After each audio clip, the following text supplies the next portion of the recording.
The calf muscle on the back of the lower leg is actually made up of two muscles, the gastrocnemius, or gastroc as it is more commonly called, and the soleus.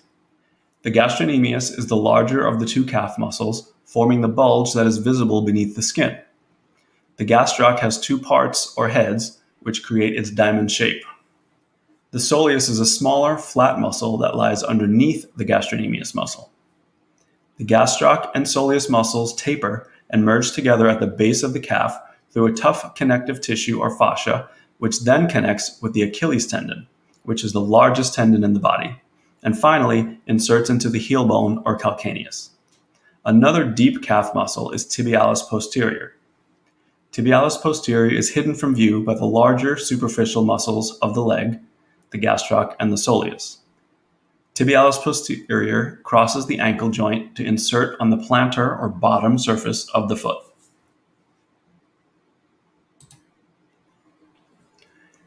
The soleus muscle and the gastrocnemius function together to flex the foot downward, plantar flexion, at the ankle joint and flex the leg at the knee joint. The gastrocnemius is primarily involved in running, jumping, and other fast movements of the leg, and to a lesser degree in walking and standing. Tibialis posterior helps with plantar flexion of the foot and ankle, which is flexing your foot downward. Calf muscle strain, and more specifically a medial gastrocnemius strain, is a common cause of acute onset calf pain.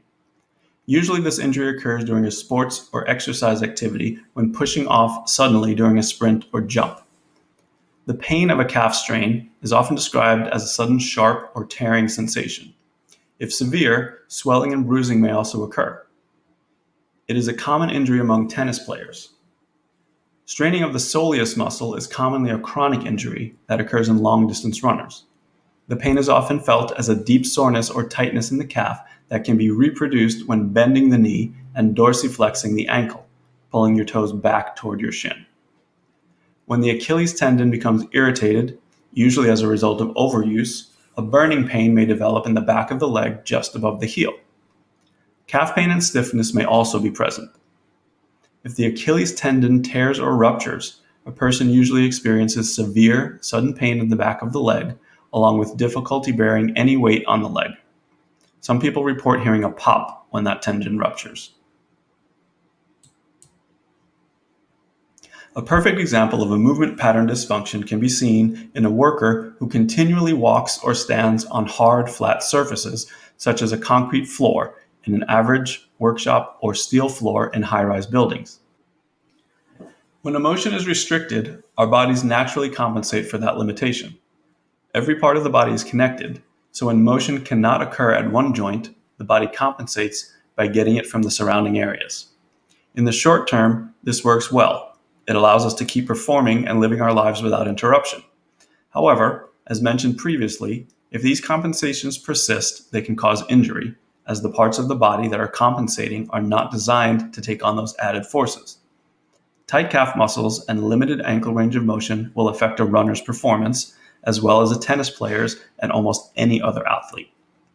The daily functional performance of most people will be affected too, in terms of normal movements such as walking, sitting, and going up and down stairs.